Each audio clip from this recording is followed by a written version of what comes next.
Hello and good morning. It is such a joy to be here with you all in service today.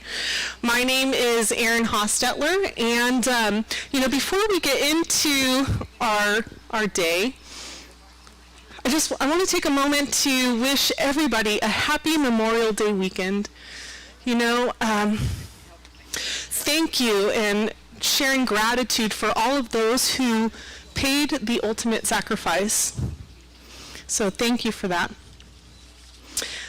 So today, for our online audience, I started thinking, with the whole World Wide Web and our Facebook and Instagram, we're really getting out there in the world.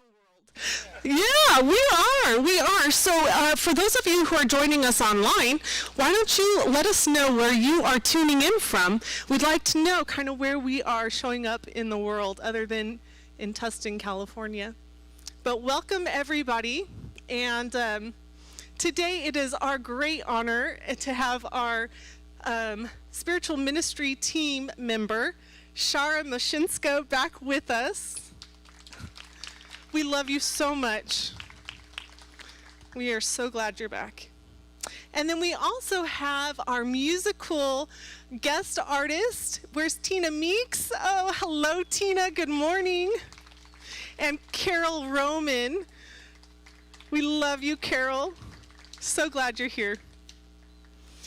So a few announcements to share on upcoming events that we are offering. On June 1st, which is Tuesday, Shara is actually offering a Facebook exclusive conscious conversation focusing on evolving ministry and how it's evolving and emerging into our ministry. And her guest speakers during this series are going to be Reverend Doctors Gary and Jane Simmons. So we look forward to that. That will be on June 1st, airing at noon on Facebook, on our Unity of Tustin page.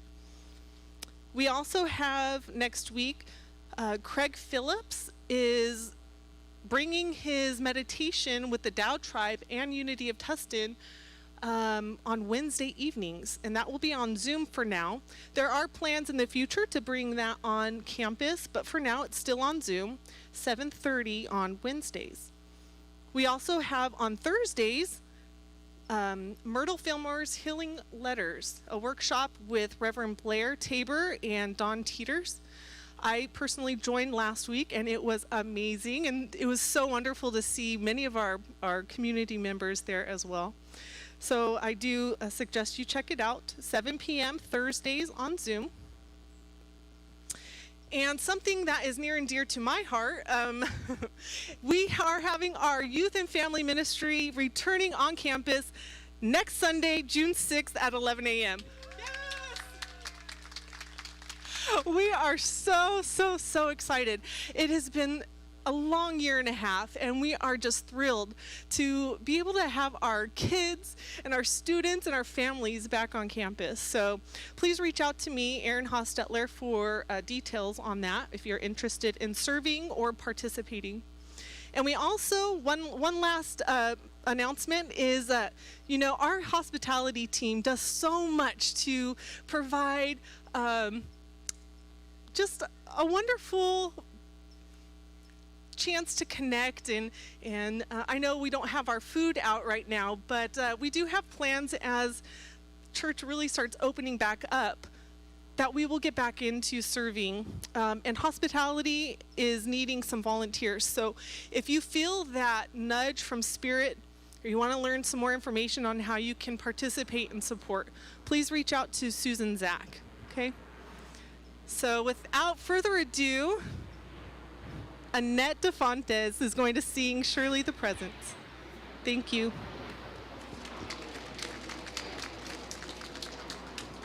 Good morning, everyone. It's a beautiful day here in Tustin. It's time to sit back in our chairs, relax, open our hearts, our minds, and breathe.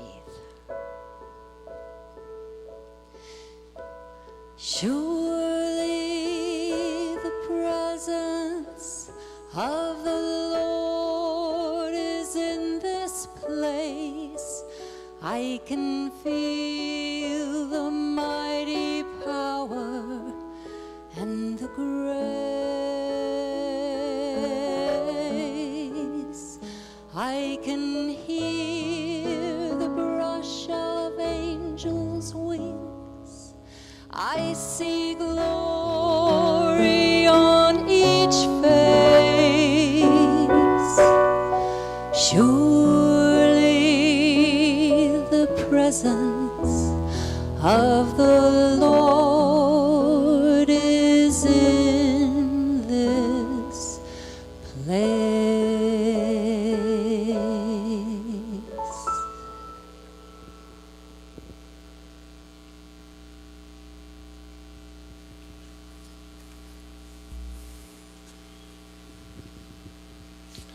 Good morning.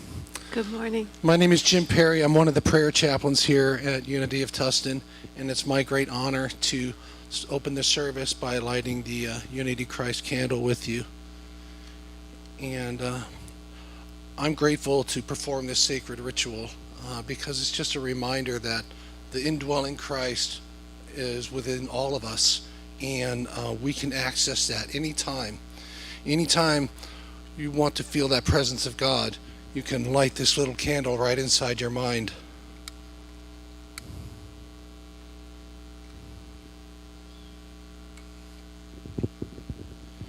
The daily word today is inner peace. Peace grows within me as I remain centered in God. Inner peace, the peace of God that my words can only begin to describe, does not depend on outer circumstances.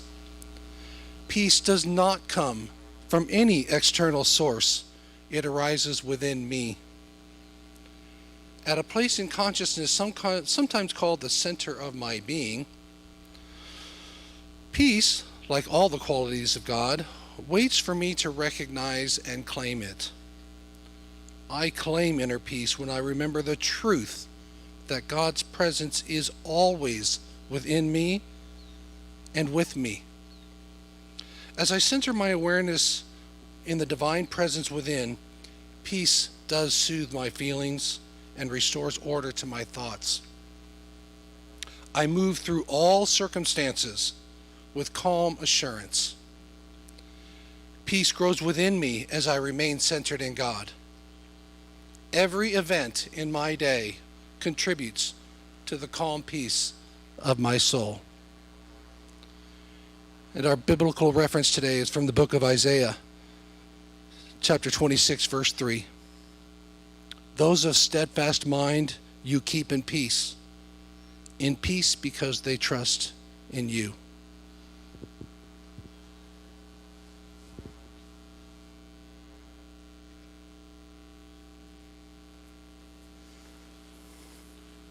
Beautiful. Thank you, Jim. Happy Sunday, everyone. It's so beautiful to be here. So let's take a moment and become present. Bring your attention to your breath, and with the breath, bring your awareness to the holiness that is present in this moment, in community, right here at Unity of Tustin, radiating out and being blessed from all of those watching from home. And in this moment, we say thank you. Thank you for the blessings that abound. Thank you for the blessings of the blue jacaranda that sprawl across the grass like kisses of the divine. Blessings for this community where we get to sit together with the intention of uplifting our hearts so we can radiate that Christ consciousness that is lit in that candle that we have within as ourselves throughout the world. We are so grateful. And in this month, we celebrate that gratitude and we marinate in that gratitude and we radiate that gratitude. So for this and so much more, we say thank you, and we release this prayer into the heart of God and pray this in the name and after the nature of the indwelling Christ presence. And so it is. And with that, we will deepen our gratitude in the radical grace that Tina and Carol are going to bless us with right now.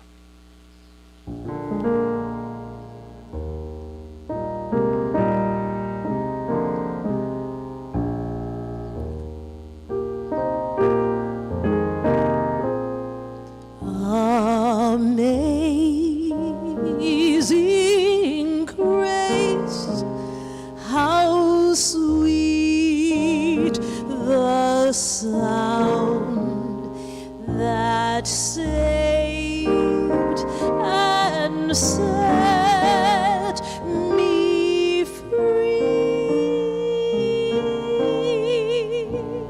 I once was lost, but now I'm found, was blind, but now I see.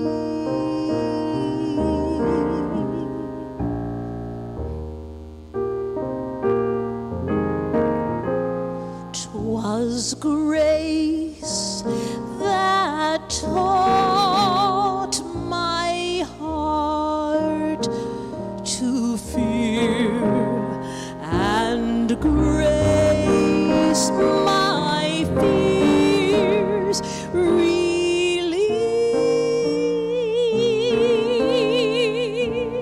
How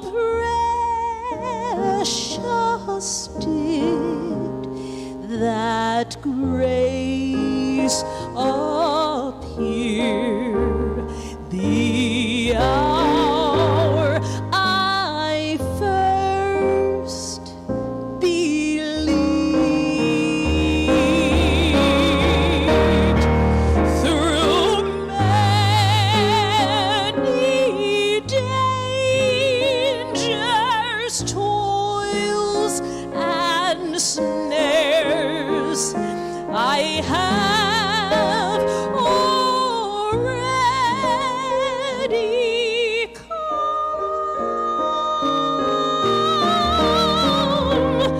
Thus gracious did that grace appear the hour I first believed.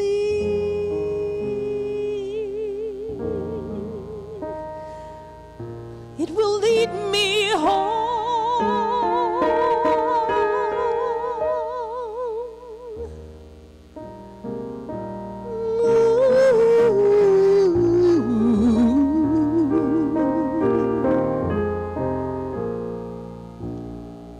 Through many dangers, toils, and snares, I have already come. 'Twas grace that brought me safe thus far, and grace will lead me home.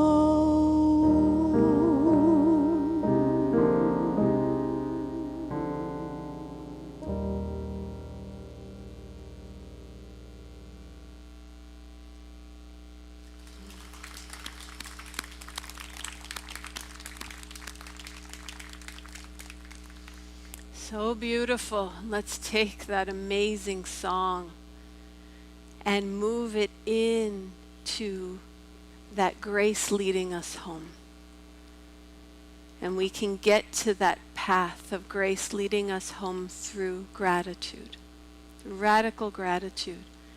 And this has been our theme for this month, and it's been something that we've deepened in during our Monday classes in terms of the practice of grace. And in this practice of grace in community, we've been working on different exercises and principles that I invite you to go into with me now. And the first of that is developing the consciousness of gratitude. Getting used to scanning our days and our lives for gratitude. And right now I ask you to do that. Look inside today, the last few days, and scan that time frame. And identify 3 things that you are grateful for. Could be a person, an experience, an opportunity. But I also like to scan for moments. Perhaps a moment that you were with or talking to or connecting with a loved one where your deep connection was palpable. Could be a moment of unexpected surprise or good fortune. Or a moment of spontaneous well-being. I was in the parking lot after doing errands the other day, and I just felt a wave of well-being unexpectedly wash over me, with a sense of gratitude and joy for the gift of being alive. Now take one of those moments or something different and relive it. Replay it. Rehearse it again in your own mind and soul.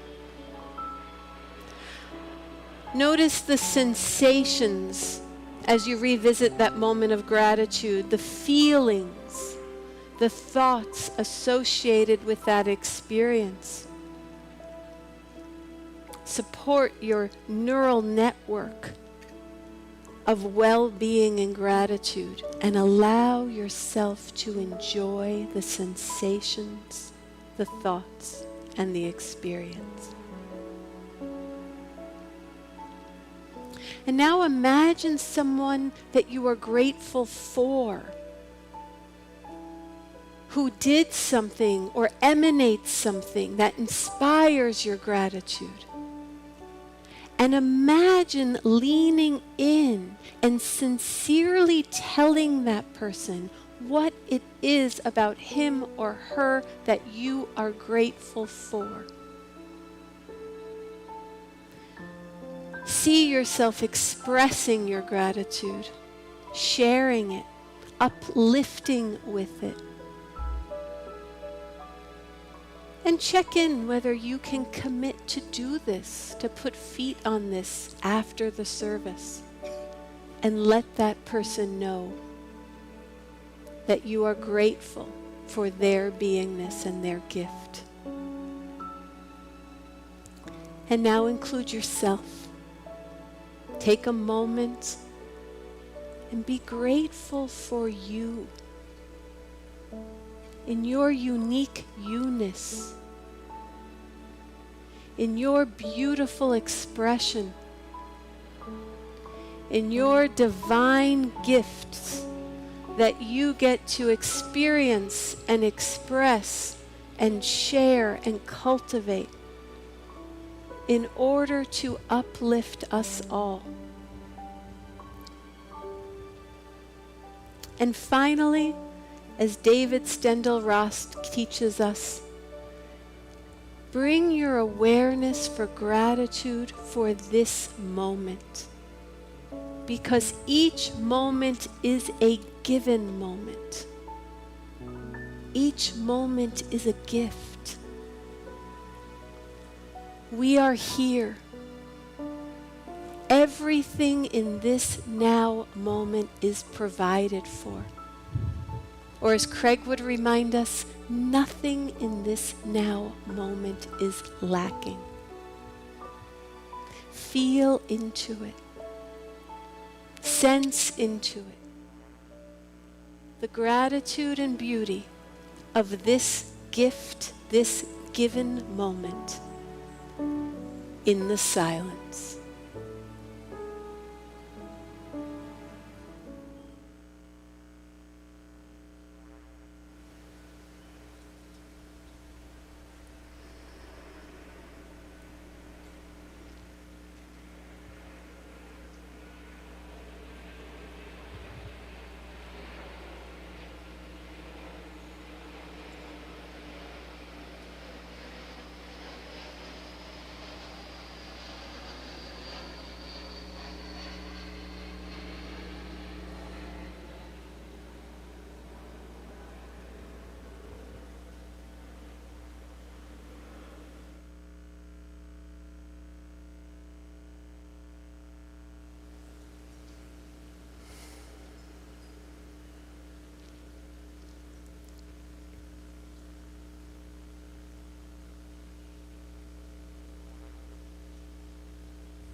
And as we come out of meditation, we also hold in prayer all of those on our prayer list here at Unity of Tustin and all of those in our minds and hearts.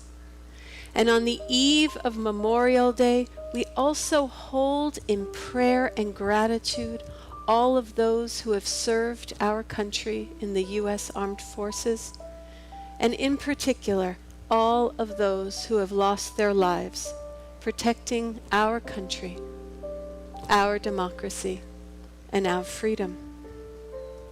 The legacy of our servicemen and women who have given their lives is experienced in the freedom that we have right now, that we experience in this given moment. And for this and so much more, we say thank you. Thank you and Amen.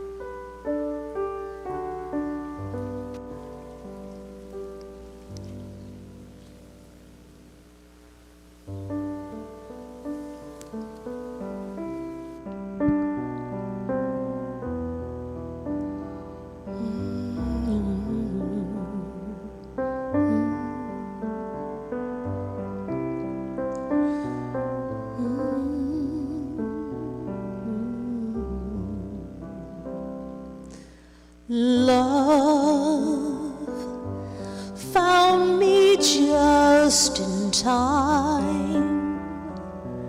I was almost out of my chances. Pain and sorrow had a rhyme. I had given up on romances. I'd gotten out of line, forgotten the design. I was running blind in the forest. Love took me by the hand and helped me understand. showed me something everyone's made of. Love, beautiful love, timeless and pure, truly divine, just in time.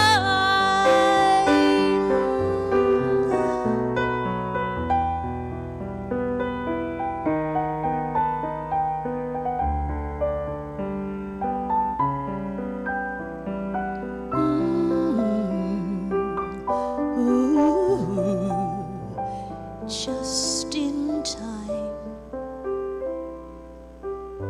Love took me by the hand and helped me understand, showed me something everyone's made of. Love, beautiful love, timeless and pure, truly divine,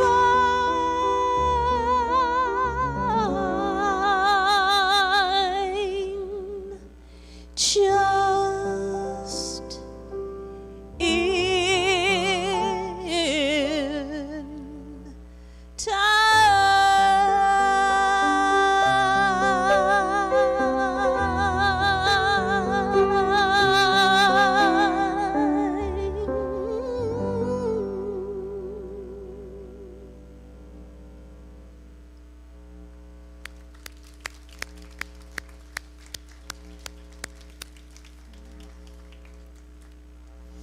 So very beautiful.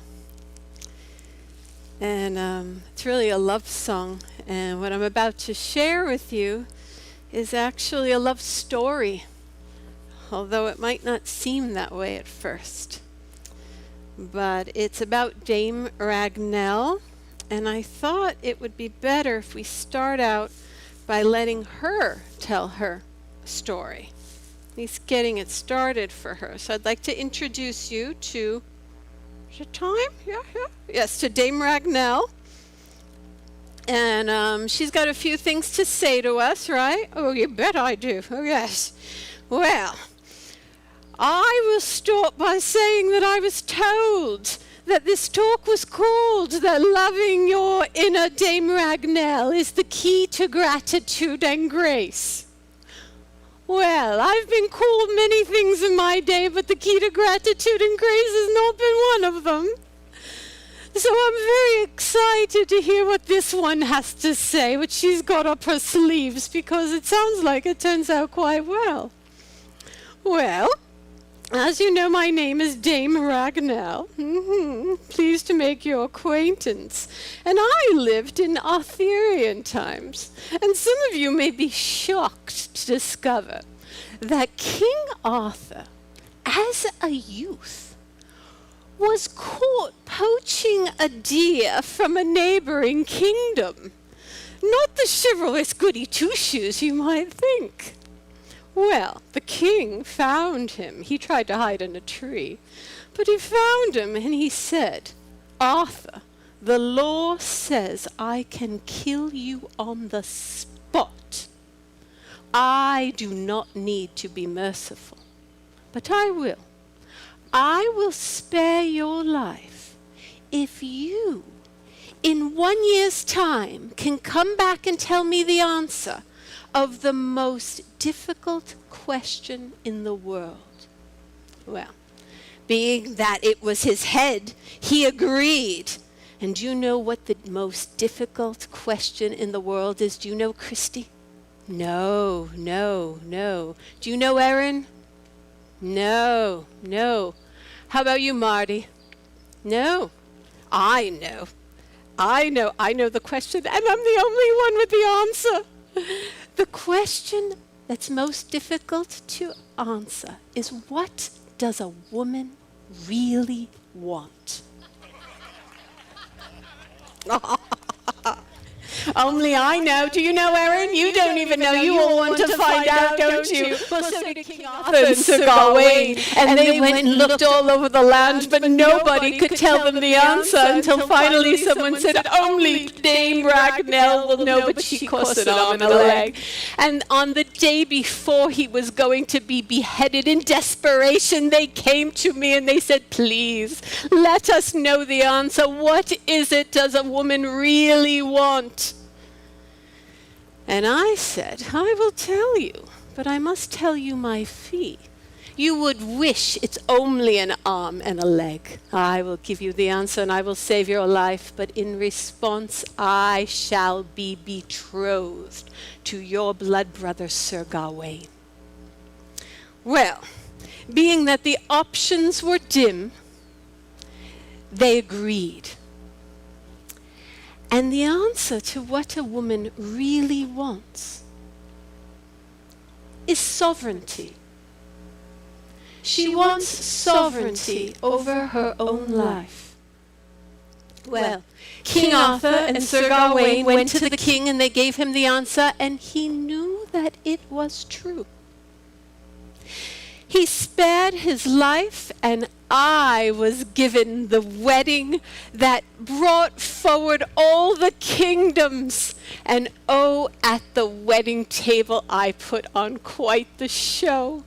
I drizzled, and I ate from the plate with my mouth like an animal, and I let out all sorts of horrific smells and sounds.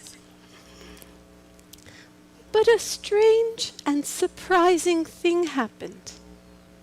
Sir Gawain was respectful to me. He was courteous, and he honored me, and he accepted me.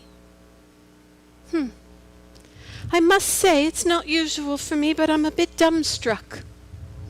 This was not expected, and I'm feeling a bit tender, so I'm going to let this one continue the story.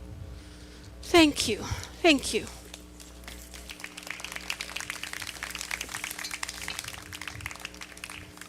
Yes, Sir Gawain was very respectful, and he honored the Dame Ragnell.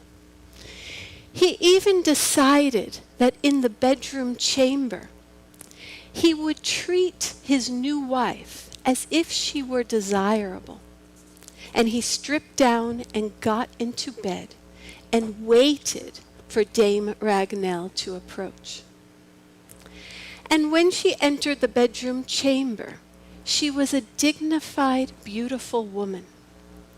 And she said to him, "You have given me honor.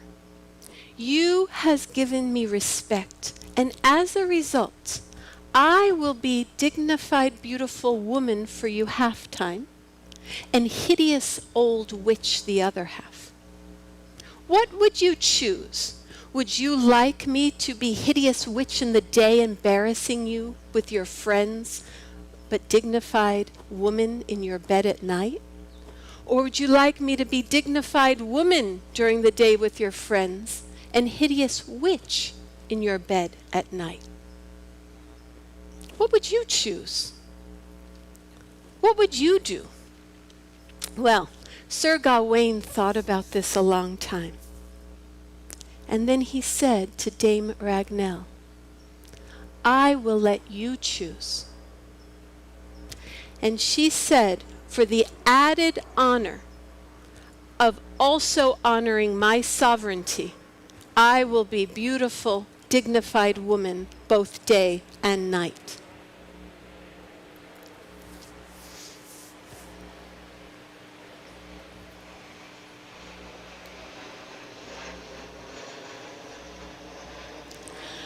So why do you think I tell you an Arthurian legend about Dame Ragnell on a lovely Sunday morning? Well, obviously, it's because I was given an assignment from that class I'm taking about how to give these talks that required I make a talk with a myth and a prop. So this is true. Also, I chose this one because there's a new book of myths, Storytime with Robert Johnson, the famous Jungian analyst, that was compiled by my college very good friend, Nani Cullifer. So there's a little plug for her book too. It's really quite wonderful. This is one of the myths in it.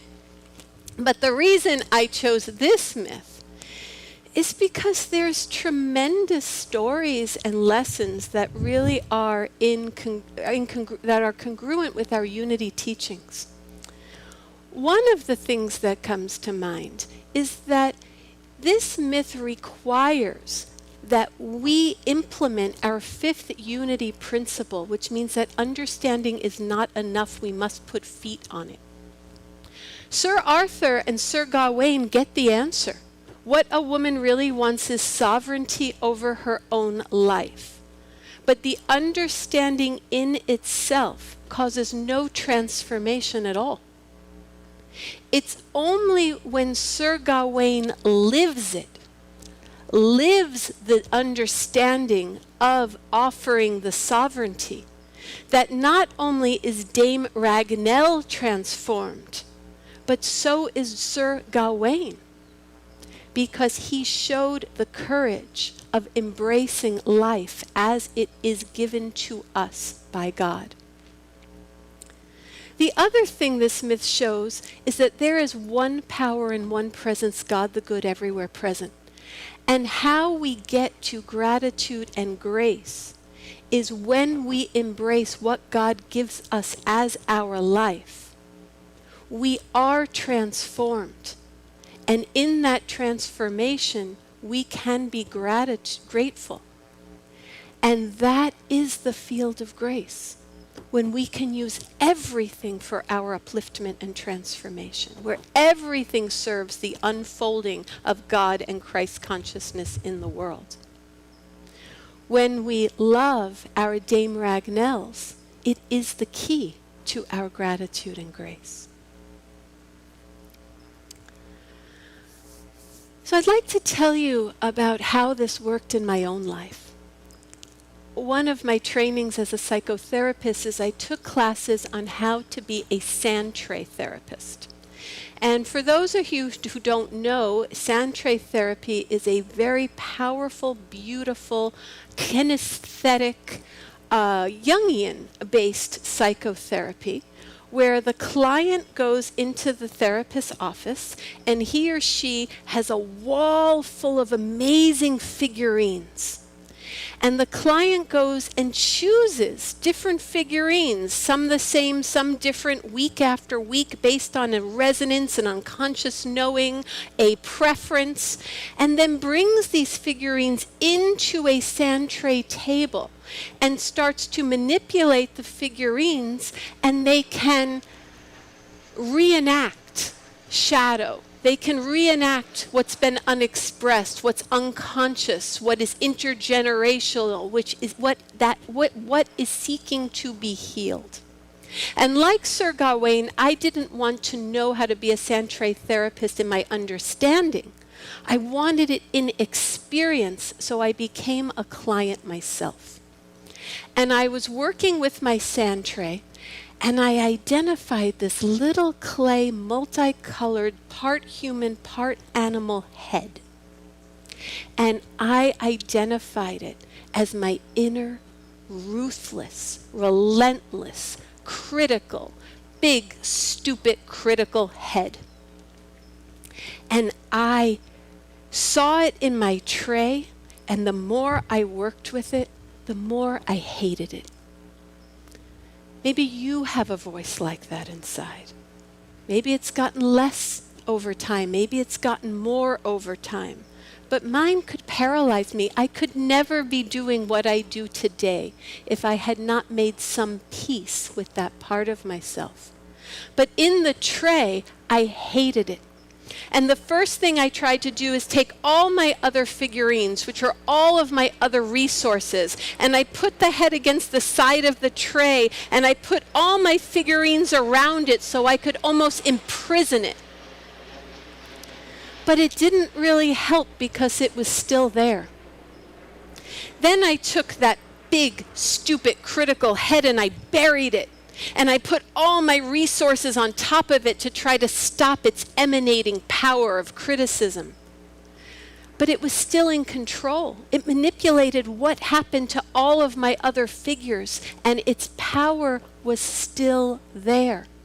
I broke the rules and I put the head outside of the sandbox. I imagined pulverizing it. I imagined burning it. I imagined destroying it. But this is the thing about our humanity. There is no such thing as internal genocide. We cannot destroy that which we do not like. And that realization left me in a deep despair. It felt hopeless. So I sat there looking at my tray, and one of my main figures was an angel. And this was a clay angel with her hands out like this. These hands of compassion, of gratitude, and of grace. And in my despair, not knowing what to do, but simply seeing a spatial relational fit, I took my big, stupid, critical head and I put it in the hands of my compassionate angel. And in that moment, something shifted. Something settled. And I began to cry. And as my angel held my big, stupid, critical head, it became the guiding, leading figure of my entire sand tray psyche. And I put it up to the front of the tray, and then with a harmony and a peace, all of my other figurines lined behind it in support and in unity. And I had that knowing that my leading figure of the angel with the compassionate hands would not have been so wise if the head had never existed. These are our Dame Ragnells. Loving and embracing our Dame Ragnells is the key to gratitude and grace. And we see this, of course, with Jesus. You know, his last teaching was the ultimate transformation. His last teaching was he was being led to crucifixion, the ultimate Dame Ragnell, unjust death. And in the Garden of Gethsemane, he asked, he said, if there is another way, God, please show me. I prefer a plan B. I do not want this. I do not want to marry this hideous witch. I do not want to live with this critical head. I do not want to experience an unjust death. But when it happened, Jesus embraced his experience. He embraced his life as it was unfolding, and he too forgave. In psychotherapy, when that head was in my hand, we call that integration. In our spiritual tradition, we call it forgiveness. And Jesus forgave everyone for their actions and then commended his spirit and ours into the compassionate hands of the Father. Into your hands I commend my spirit. And just as Sir Gawain was able to transform offensiveness into beauty, and I was able to transform criticalness into wisdom, Jesus was able to transform death into everlasting life. When we love the Dame Ragnells in our life, it is the key to gratitude and grace.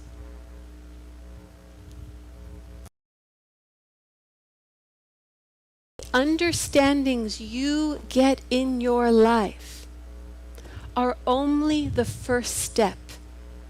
The next step requires it, be it. Let it teach you, let it transform you. And by so doing, you transform all of us and leave a legacy of metabolized pain that becomes love, rather than transmitting that pain and letting it be someone else's to transform. And we know with the sanctity of divine order that what we are presented with can and will unfold for the highest good. David Stendhal Ross makes a very important distinction. It's not that we are grateful for all experiences, because some are too painful. There are some things we have experienced that we will never be grateful for. The loss and the grief is too horrible. But we can be grateful for how we respond, the resilience we find, the what of it we are able to metabolize, the light that comes from it, and how through our own lives and hearts we can alchemically leave a legacy of life, even with some of the worst challenges. So, what'd you think? Not bad, not bad. I didn't know I could be of such use. Oh my goodness, I just feel grateful. So, my dear friends, please always remember and never forget, loving your inner or your outer Dame Ragnells is your key to gratitude and grace. God bless you all. Toodaloo.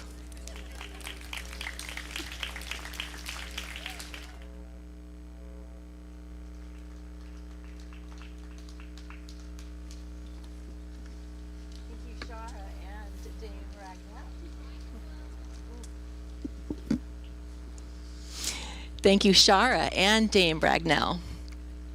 We've come to the time of giving our tithes and our love offerings, but first, we would like to welcome anyone who is here for the first time. Whoever you are and wherever you are on your spiritual journey, you are welcome here. And we're so glad that you're here with us, and we invite you to tour the grounds and visit with us after the service. If anyone is here for the very first time and would be willing to raise your hand, we have a welcome packet for you. Is anyone here for the first time today? Well, if you're here for the first time online as well, we invite you to send an email to unity@unitytustin.org, and we'd be happy to send you some welcome information. We consider you our guest today, and we are so happy that you're here. In Unity, we acknowledge that God is our source. And part of our spiritual practice is giving back to that place that feeds our spiritual heart. We rely on your tithes and your love offerings. And we're particularly grateful for those recurring donations that you have made during this past year. They have really sustained us during this challenging time. It helps us to maintain these beautiful grounds and to fund all of the different things that we have going on here at Unity of Tustin. So we today thank you for continuing to be in the flow of generosity. And today you can leave your love offering in the box on your way out. We also have our kiosk, which you can use if you like to make your donation using your credit card. You can also, of course, mail in your love offerings, and there's information about all of those ways to give. If you're online, you can use the donation box as well. If you have any questions about those donation offerings, you can see me after the service. So together now, let's say our love offering blessing. Divine love, as me, blesses and multiplies all that I am, all that I have, all that I give, and all that I receive. And now Tina has another musical gift to share with us.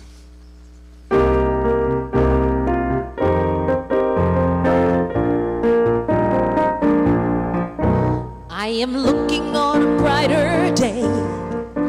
I am living my life in a better way. And with every step I am taking, I'm a miracle, miracle in the making. I am working on a better plan, and I'm putting my life in the Master's hands. And with every step I am taking, I'm a miracle, miracle in the making. I am joy, I am love, I am blessed, and I'm filled with God's love. My life's a prayer, my life's a song. When I'm weak, God is strong. Working on a better day, and I'm living my life in a better way. And with every step I am taking, I'm a miracle, miracle in the making. I am joy, I am love, I am blessed, and I'm filled with God's love. My life's a prayer, my life's a song, and I'm sometimes weak, but God is strong. Looking on a brighter day, and I'm living my life in a better way. And with every step I am taking, I'm a miracle. I am wonderful. Yes, I am. I am credible. I'm a miracle. I am joy. I am love. I am blessed, and I'm filled with God's love. And my life's a prayer, and my life's a song. When I'm weak, God is strong. Looking on a brighter day, and I'm living my life in a better way. And with every step I am taking, I'm a miracle. I am wonderful. It's incredible. It's so wonderful. I'm a miracle. Are you a miracle? We are miracles. We are miracles in the making.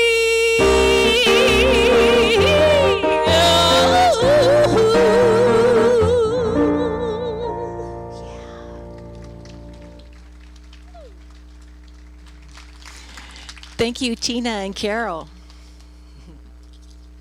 In closing, just a couple of more announcements. Erin, our board vice president, will be available at the table at the back to answer any questions that you may have. And we invite you to stop into the bookstore to peruse our collection of books and gifts. Jim Perry and any other prayer chaplains that are here with us today will be available at the entrance to the meditation gardens to be with you in prayer and to hold sacred space for anyone who might have a desire or a need. You may also leave your prayer requests with your love offerings in our prayer box as you exit. And now let us close today with Unity's prayer for protection. The light of God surrounds us. The love of God enfolds us. The power of God protects us. The presence of God watches over us. Wherever we are, God is, and all is well. So go forth this week and embrace those inner Dame Ragnalls, that they might take you to that place of gratitude and grace in your life.